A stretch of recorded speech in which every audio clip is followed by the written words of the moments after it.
Estimadas amigas y amigos, un placer saludarles. Estamos llegando al final de esta serie de reportes especiales acerca de los diferentes modelos de distribución de energía para aplicación en centros de datos. Y no encontramos mejor manera de empezar la parte final de esta revisión que revisar el modelo de distribución de energía basado en un Tier 4, que es la clasificación más alta del Uptime Institute en cuanto a resiliencia y redundancia para la operación de centros de datos. Empecemos pues a revisar. En esta diapositiva tenemos el diagrama gráfico de un unifilar de esta distribución de energía eléctrica que se considera a prueba de balas para la operación de un centro de datos. Empecemos a revisar lo que se conoce a nivel global con un sistema de energía totalmente integrado, que ofrece todo lo que se puede esperar de un sistema de distribución de energía orientada al futuro, en cuanto a la apertura, integración, herramientas de ingeniería eficientes, múltiples opciones de comunicación y una mejora sustancial en la eficiencia. Los usuarios en los centros de datos seguramente se benefician del suministro de electricidad de alto nivel, tanto en calidad como en la capacidad en condiciones favorables. Aquí tenemos los diferentes niveles operativos de lo que tiene que ver con el monitoreo en la parte baja, con la planeación y la consultoría, los trabajos de planeación en cuanto a ingeniería, la administración de los proyectos, la entrega oportuna de estos proyectos, las bitácoras de instalaciones, la operación previamente planificada, y después en el siguiente nivel lo que tiene que ver con la electrificación al exterior del centro de datos, posteriormente todo lo que involucra la automatización de la energía, de todo lo que conlleva a hacer segmentaciones de cargas por medio de esta automatización, y actualmente lo que tiene que ver con el Internet de las cosas, la automatización, la digitalización, la posibilidad de revisar todos los implementos de esta plataforma, en este caso de la marca Siemens, en la red, en la nube específicamente. Estas son las grandes herramientas que están a nuestra disposición actualmente para tener un sistema muy eficiente y, como decimos, preparado para funcionar con un blindaje que nos permite tener una resiliencia y una redundancia completa de acuerdo a lo que implica un Tier 4 del Uptime Institute. En primer lugar, revisemos cómo podemos dividir el consumo de energía del centro de datos. La división del consumo de energía con respecto a los componentes esenciales de los servidores y los componentes de la fuente de alimentación eléctrica y la infraestructura de aire acondicionado se introduce básicamente en la fórmula que definió el Green Grid como el uso eficiente de la energía, que es el resultado de dividir el consumo total de energía entre el consumo de energía propiamente de los componentes de tecnologías de la información y comunicaciones. Las publicaciones especializadas a menudo distinguen entre los valores promedio derivados de los datos de medición, los promedios anuales, los promedios mensuales, semanales y diarios, y los valores establecidos teóricamente a partir de la suma de los datos característicos para la demanda de energía de equipo y componentes de la infraestructura. Estas evaluaciones, cuando son inconsistentes con este uso eficiente de energía o PUE, siempre requieren una definición de los parámetros del marco de referencia. Además, también se debe considerar los requisitos impuestos sobre la disponibilidad y el rendimiento de dichos componentes individualmente. Cuanto más compactos se empiezan a diseñar los servidores de TI, más problemático se vuelve la situación de la disipación de calor, para evitar un sobrecalentamiento de dichos componentes de las tecnologías de la información.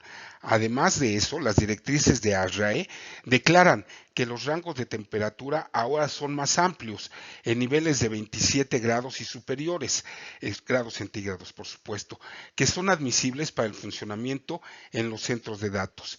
Debido a que estas pautas consideran principalmente los promedios de temperatura, debemos tener en cuenta que un ligero aumento de la temperatura promedio en la sala puede resultar en un aumento significativo en las temperaturas en los chips.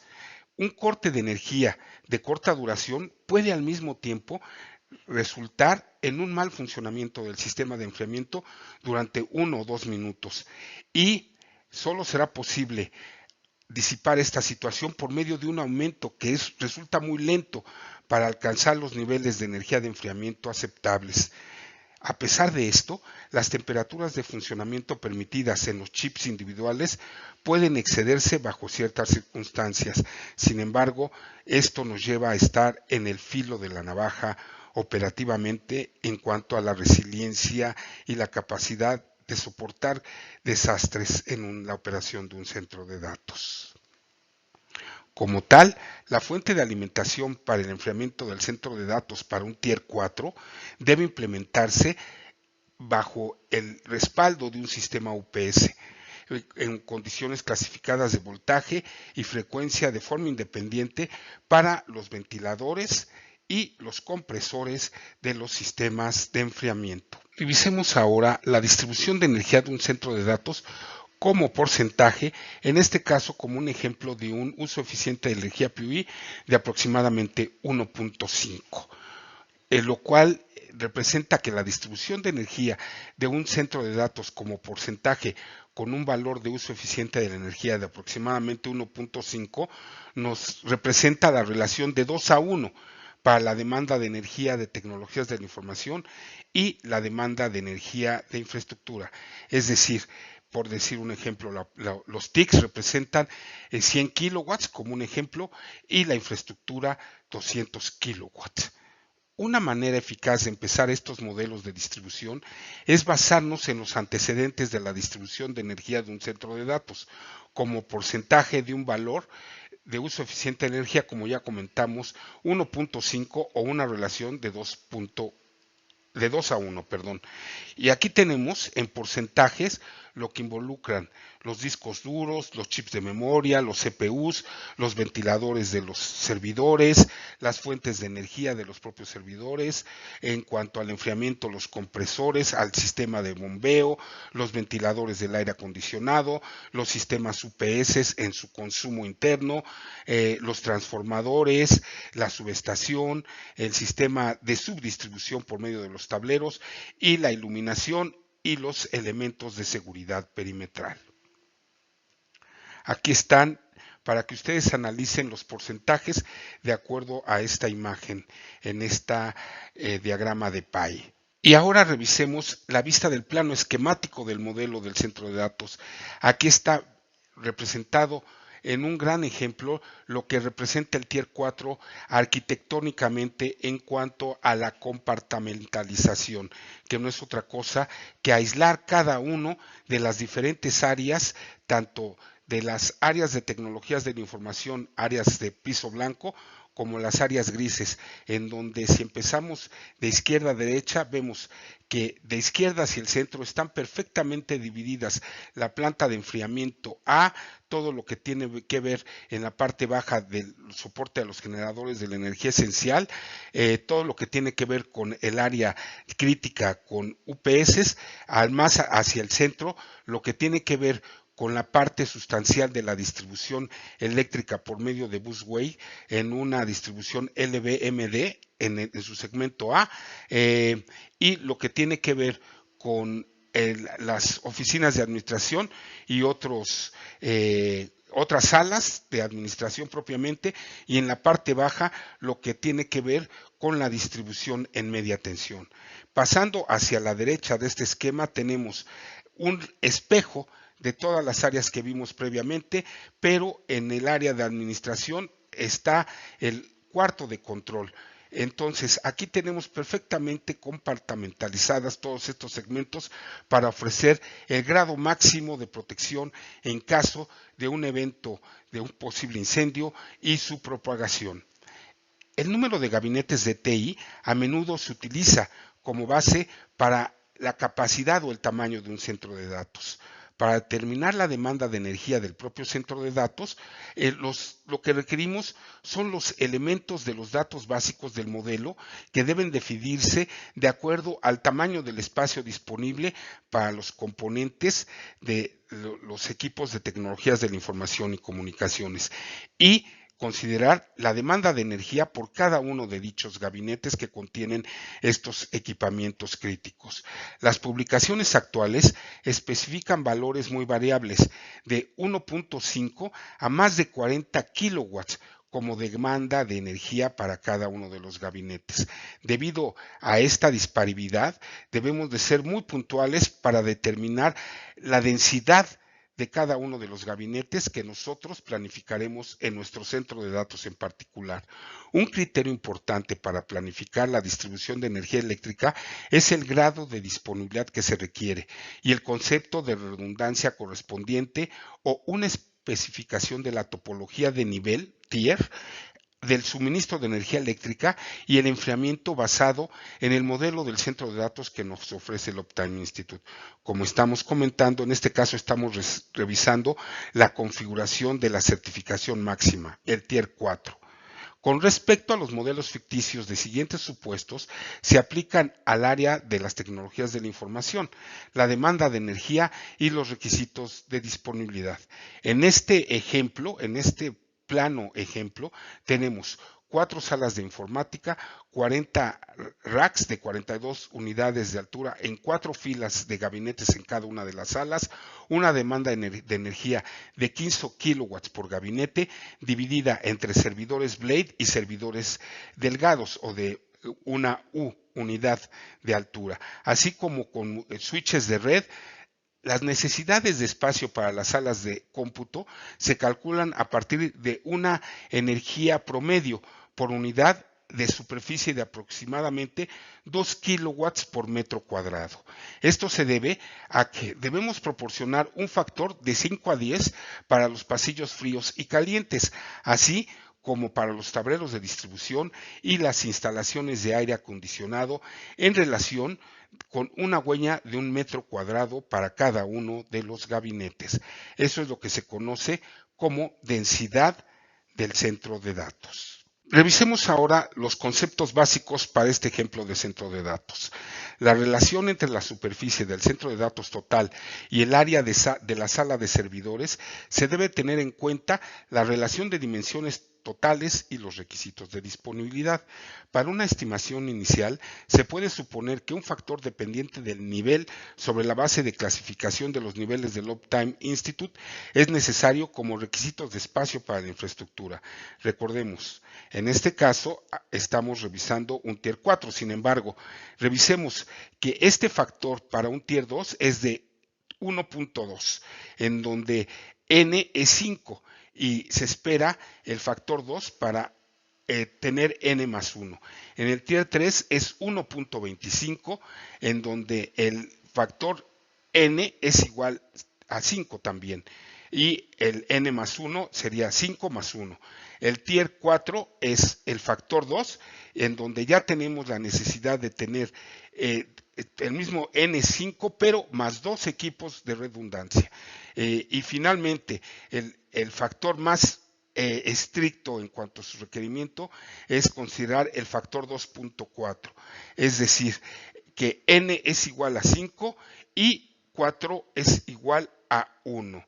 ¿Sí? Es decir, tenemos que es 5 más 4 para tener este nivel de disponibilidad que es lo más estricto y elevado de parte del Uptime Institute. Continuando con el concepto básico para el modelo del centro de datos en este ejemplo, debemos partir que en una relación típica para los requisitos de espacio de 2 a 1 para salas de servidores con relación al área de infraestructura con una redundancia n+1, el valor del requisito de espacio se duplica para la estructura de nivel 4 o tier 4, prevista en la ecuación n+1 más n+1.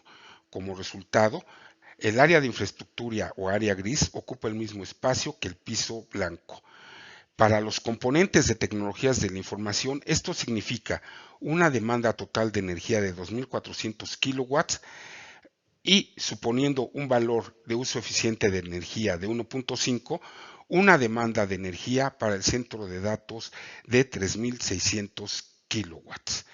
Cada uno de las 4 salas de servidores se elige con una dimensión de 300 metros cuadrados, por lo que se tendrá que proporcionar una área total de aproximadamente 2.400 metros para un centro de datos diseñado en Tier 4 bajo el esquema de redundancia n+1 más n+1, que vamos a revisar en la imagen de la siguiente diapositiva, que muestra la vista de la planta esquemática, como ya revisamos previamente. Aquí tenemos esa misma área, pero ya en un diagrama unifilar, en donde vemos lo que representa el patrón de la estructura de suministro de energía eléctrica para un centro de datos Tier 4 y la redundancia del sistema n+1 más n+1. En este caso, representado por la parte del diagrama unifilar en color azul, es decir, toda la redundancia que se requiere es 4 veces la densidad que requerimos originalmente para llevar la operación continua, en donde en la parte izquierda del diagrama tenemos la redundancia típica de n+1 y después tenemos las redundancias de resiliencia máxima del Tier 4 de n+1 más n+1. La tabla de los parámetros del sistema de energía para el suministro de energía eléctrica de los componentes de TIC para una barra o un busway de TI en el centro de datos para el proyecto. La normatividad considerada es el IEC, la altitud de la instalación son 1000 metros sobre el nivel del mar, el voltaje nominal son 10 kilovolts, la temperatura ambiente 40 grados centígrados, el máximo y mínimo de alimentación son de 100 a 50 MVAs, la conexión de punto neutro de baja resistencia. Tenemos la temperatura del conductor en cuanto al cable de media tensión, de acuerdo a la ampacidad máxima de 20 grados centígrados. El amperaje en intensidad al desconectar son 80 grados centígrados. En caso de caída de voltaje, un máximo de 55 grados centígrados. El voltaje nominal de la distribución está considerado en 480 volts. El sistema es de alimentación es de tierra y neutro y las líneas de alimentación, la línea de frecuencia son 60 Hz, el voltaje de contacto permitido son 50 volts, la temperatura ambiente del equipo son 45 grados centígrados, el factor de voltaje es 1 a 1, el factor de voltaje máximo es de 0.95 y las temperaturas se repiten en cuanto al conductor en baja tensión en los mismos parámetros que en el voltaje de media tensión. Estas son las tablas de datos técnicos de los transformadores para este proyecto en particular. El voltaje aparente son 1250 kVA, el voltaje de operación son 10 kilovolts, los taps de derivación son más o menos 2 y 2.5%. Son 2 taps de 2.5% más menos. El rango de bajo voltaje en la temperatura son 40 grados centígrados. El grupo de vectores está considerado de acuerdo a DIN 5. El voltaje de cortocircuito es del 6%. Las pérdidas son reducidas. Las pérdidas sin carga equivalen a 2.4 kilowatts. Las pérdidas por cortocircuito están en un rango de 120.11 kilowatts. Las pérdidas a la potencia nominal del transformador equivalen a 9.6 kilowatts, el nivel de potencia acústica en 75 decibeles. No tiene ventilador añadido, no tiene ventilación forzada y sus dimensiones en esta capacidad en particular, estamos hablando de transformadores en encapsulados en resina fundida. Esta es la tabla de datos técnicos de la subestación. El voltaje aparente es de 1250 kVA, el rango de voltaje de 12 kV, el voltaje es de 10 kV, el voltaje de operación, la frecuencia de operación 60 Hz, la corriente nominal del tiempo de cortocircuito 16 a 1. La corriente nominal de funcionamiento 630 amperes, cuenta con clasificación de arco accidental, no tiene amortiguadores de presión, capacidad del sistema de prueba de voltaje HIT. El sistema de comunicación no cuenta con él y las dimensiones en particular de esta hipotética subestación para este proyecto. Ahora veamos todo lo que tiene que ver con los tableros de distribución ya en baja tensión. Estamos basándonos en un sistema Siemens Sivacon S8 de frente único con 480 volts de voltaje de operación para una temperatura ambiente de 35 grados, con un grado de protección IP40, tiene ventilas de flujo de aire, la interconexión con barras busway es de la línea 1, línea 2 y línea 3, tierra y neutro. La posición de la barra de busway es en la parte superior trasera. La protección contra arcos accidentales es aislamiento de barras colectoras. El rango de corriente es de 1824 amperes. Los kilowatts actuales de corto de tiempo superior 65 kiloamperes. La sección transversal de las barras es 1 por 4 por 20 y por 10. Y las dimensiones exteriores están aquí rankeadas para estos tableros en el bus de potencia. Las pérdidas de potencia son al 80%, 2.960 watts. Las pérdidas de potencia al 100% representan 4.560 watts. Tenemos aquí la tabla de los datos técnicos del sistema troncal de barras busway en el sistema de alimentación principal hacia los tableros, que es un busway conocido como Low Voltage Trunking Systems, LVTS, y básicamente en un sistema de distribución de amperes en baja tensión. El rango de operación es de 1100 amperes, el rango de voltajes de operación es de hasta 1000 volts, el rango de frecuencia de la operación es de 60 Hz, el grado de protección cumple con el IP34, la configuración de la barra es de las 3 líneas vivas, neutro más tierra física, la configuración del sistema es de tierra neutro aislado, el tipo de montaje horizontal en el borde, es decir, en el borde del aislamiento del busway es donde están las barras colectoras. El soporte al fuego de las unidades está rankeado en 400 kilowatts hora. Aquí abajo están todas las dimensiones de cada una de estas barras en largos totales de 50 metros, con un ancho total de 180 milímetros y un alto también de 180 milímetros. Para este estudio hipotético en este proyecto tenemos lo que es la barra de distribución directo al gabinete con un sistema BD2 de busway LVTS con un rango de operación de 160 amperes, un rango de voltaje de operación de hasta 690 volts, aunque en este caso estamos hablando de unas derivaciones de 480 con interruptores o transformadores hasta 208-110. El rango de frecuencia de operación son 60 Hz. Los grados de protección varían dependiendo de la alimentación de cada uno de los gabinetes en IP52, IP54 e IP55. La configuración de las barras colectoras son las 3 líneas vivas, neutros aislados al doble y la tierra física. La configuración del sistema es doble neutro aislado y tierras. El tipo de montaje horizontal en el borde para las barras de colectoras. El soporte de fuego es de 100 kilowatts hora. En este caso estamos teniendo un peso total de 191 kilos para una distancia de 30 metros de estas barras busway con un ancho de 167 milímetros y una altura de 68 milímetros. Estimados amigos, hasta aquí llegamos con este ejemplo de cómo se debe hacer las consideraciones para diseñar un Tier 4 en configuración de redundancia n+1 más n+1 para que tengamos el máximo nivel de resiliencia de un diseño a nivel eléctrico para un centro de datos. Nos vemos la próxima semana donde haremos la conclusión de esta serie de reportajes de los modelos de distribución eléctrica eficiente para centros de datos en su máxima clasificación operativa, el Tier 4 verde o el Tier 4 green. Nos vemos la próxima semana.